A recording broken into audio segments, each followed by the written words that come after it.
कहते हैं कि चकली बनाना थोड़ा कठिन होता है, तो चलिए बनाते हैं चकली मेरे स्टाइल से। इसके लिए मैंने चटनी की कटोरी ली है, मतलब आप अपने हिसाब से देख लें, मैं रेशियो बता देती हूँ। इसमें भी ठीक ठाक अमाउंट की चकलियाँ बन के तैयार होती हैं। इसे मैंने एक कटोरी, सॉरी चम्मच बोल दिया, एक कटोरी डालिया ले लिया है। और इसमें हम 3 कटोरी चावल का आटा ले लेंगे। देखिए मैंने तो ये बाजार का पिसा हुआ आटा लिया है। देखिए मैंने बाजार का पिसा हुआ आटा लिया है। अगर आप घर पे पिसाएं या घर का आटा यूज करें तो अगर आप नया चावल यूज कर सकते हैं तो वो बहुत अच्छा है। मुझे नहीं पता है कि ये नया चावल है पुराना, लेकिन चकली मेरी उतनी ही अच्छी बनेगी। ठीक है, इसके लिए मैं इसी मिक्सर में मैं डाल लेती हूँ धनिया पाउडर, 2 चम्मच, मसाले वाली चम्मच है। मैं इसी में ही सारे मसाले डाल लेती हूँ ताकि वो इसके साथ मिक्स हो जाएं। ठीक है, कुछ चीज़ों को छोड़ करके। मिर्च जितनी तीखी आपको लेनी है उस हिसाब से आप मिर्च डाल लें। थोड़ी सी डाल लें आप हल्दी, ताकि एक ठीक अच्छा कलर आए, बिल्कुल पिंच भर। और आप फ्लेवर जो जो आप डालना चाहें, इसमें मैं डाल दूंगी थोड़ा सा सफेद नमक,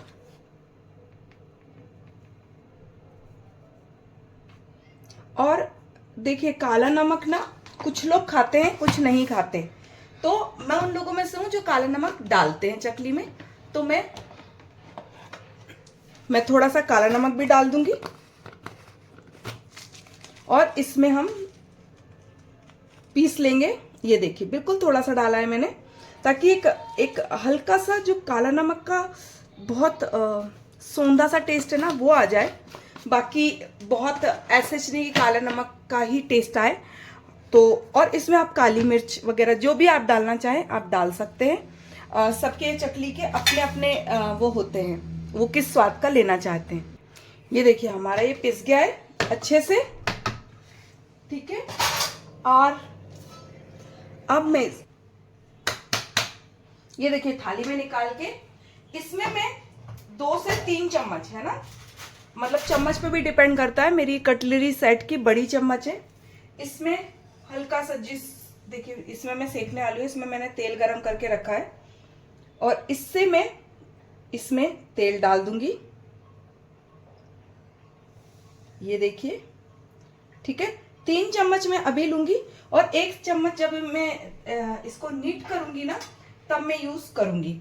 ठीक है, अब इसमें मैं कुछ चीजें और डाल देती हूँ ताकि वो अच्छी लगे। ये देखिए 1 चम्मच, आधी चम्मच मैंने तिल लिया है, क्योंकि तिल के बगैर तो ये अच्छी नहीं लगेगी, तिल तो जरूरी ही है इसमें। और थोड़ा सा मैं ले लूंगी अजवाइन। ये 2 चीजें हमको नहीं पीसनी है, ये हम ऊपर से डालेंगे क्योंकि इनको मिक्स करने की हमको कोई नीड नहीं है। ठीक है, और इसमें मैंने चुटकी भर ही अजवाइन लिया है।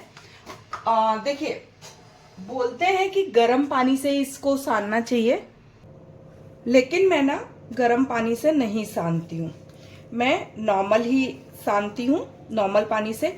बस इसको ना 1 मिनट के आसपास आपको ऐसे मिक्स करना है तेल के साथ में, मतलब तेल के साथ ही अच्छे से मिक्स हो जाए तब तक हमें इसको आराम से मिक्स करना है।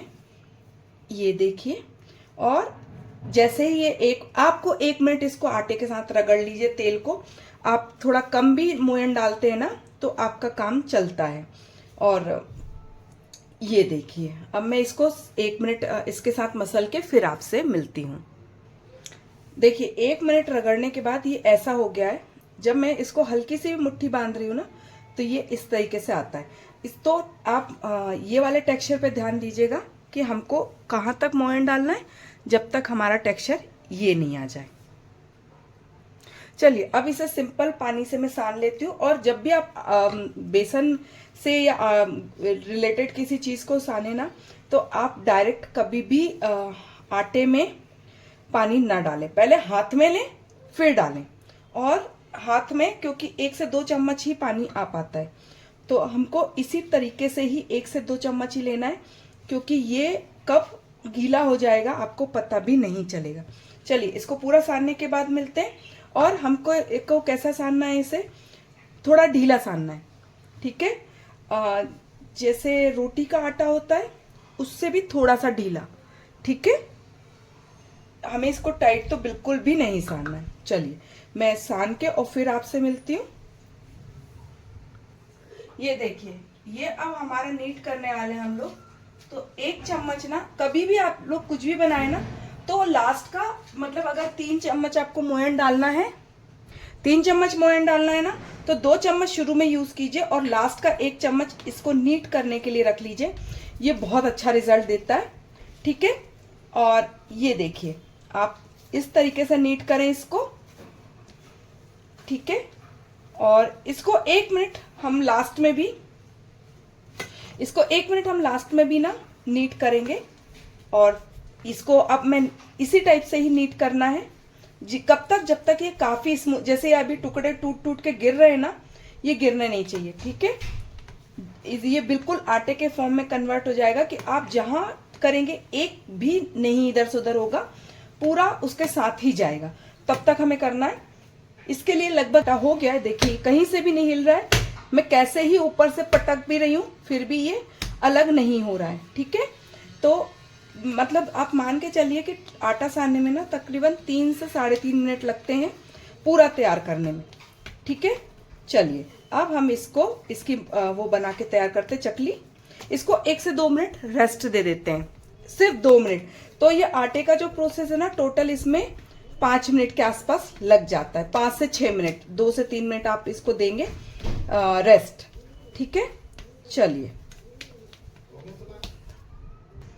चलिए अब हम चकली बना लेते हैं। चकली बनाने के लिए मैं इस मशीन का यूज़ करूँगी। यदि आपके पास नहीं है और ये केक बनाने का नोजल से भी बन सकती है, अदरवाइज ये मशीन से ही बनती है। इसे हम क्या करेंगे कि हम इसकी सारे में ऑयलिंग कर लेंगे, है ना। ऑयलिंग बहुत ज़रूरी है। ये मैंने ऑयल किया है और इसको भी ऑयल कर लेंगे बहुत अच्छे से अंदर से, नहीं तो ये ऑयलिंग थोड़ी दिक्कत कर जाएगी, ठीक है। ये 1 से 2 मिनट ही हुए हैं अभी हमारे आटे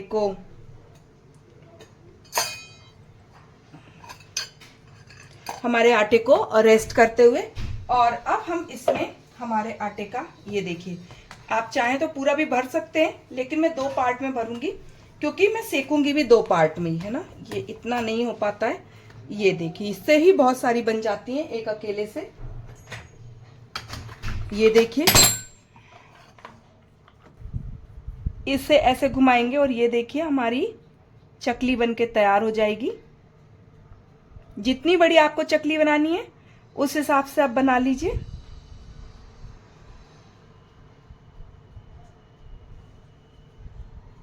और ये जो लास्ट वाला पोर्शन है, इसको हमें उसके ऊपर रख के हल्का सा प्रेस कर देना ताकि ये चिपक जाए।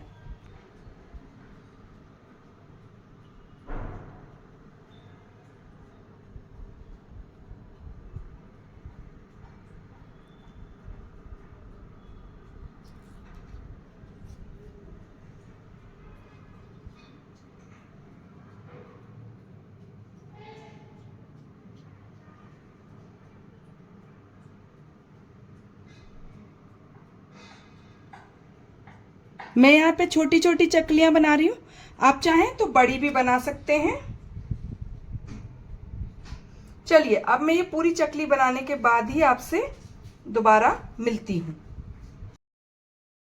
देखिए ये हमारी बन गई है और हम इसी तरीके से पहले बना लेंगे और फिर तलेंगे। और इसको मीडियम टू हाई फ्लेम पे हम ऑयल को रख के और फिर तलेंगे। चलिए अब हम इसको तलने चलते हैं। गरम तेल हो गया है, अब मैं इसको तल दूंगी, ठीक है। अगर आपको ऐसे डालने में डर लगे, क्योंकि ये नरम होती है, ये टूटने का भी डर होता है, तो हम इसको ऐसे एक उसमें उठाएंगे और इसमें डाल देंगे, ठीक है। नरम होती है और जो नया बना रहा होता है ना बंदा, वो नहीं डाल सकता गरम तेल में। मैं समझ सकती हूँ, जब मैं सीख रही थी तो मुझे भी बहुत दिक्कतें होती थी। तो आप इस तरीके से डालेंगे ना तो ये आराम से चली जाएगी।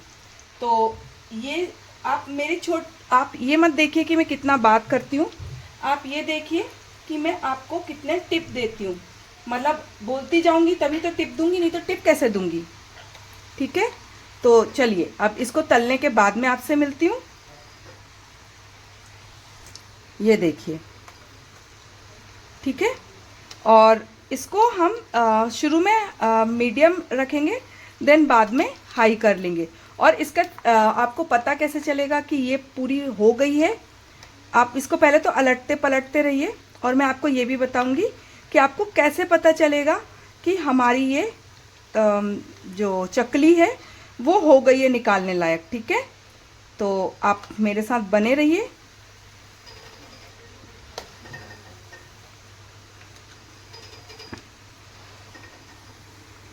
ये देखिए, अब ये बबल आने खत्म हो गए, बिल्कुल खत्म हो गए। तो जिसके भी बबल आने खत्म हो गए, आप समझ लीजिए वो चकली पक गई है, वो हमको निकालना है। जिसके बबल आते रहेंगे ना, वो चकली नहीं पकती है। जो चकली पक जाती है ना, उसमें ये बबल आने बंद हो जाते हैं। तो आप उसको निकाल लें आराम से।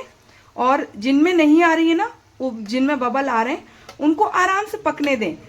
जल्दी नहीं करें, नहीं तो ये पक नहीं पाएगी, और पकेगी नहीं तो ये टेस्टी बनेगी ही नहीं।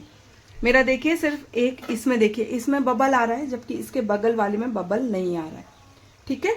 तो चलिए, इस तरीके से हमारी ये चकली बनके पूरी तैयार हो जाएंगी अच्छे से। चलिए, अब मैं पूरी चकली बनने के बाद आपसे मिलती हूँ। देखिए, ये हमारी चकली तैयार हो गई है। और आप खुद देखिए कि टोटल ना, ये जो चटनी वाली चटनी वो होती है ना कटोरी, इसको टोटल जो आटा लगा था वो 4 कटोरी। इसका मतलब है कि एक फुल कटोरी एक फुल कटोरी आटे में इतनी सारी चकरी बनके तैयार होती हैं। और अभी मैं और निकाल के दिखाती हूँ।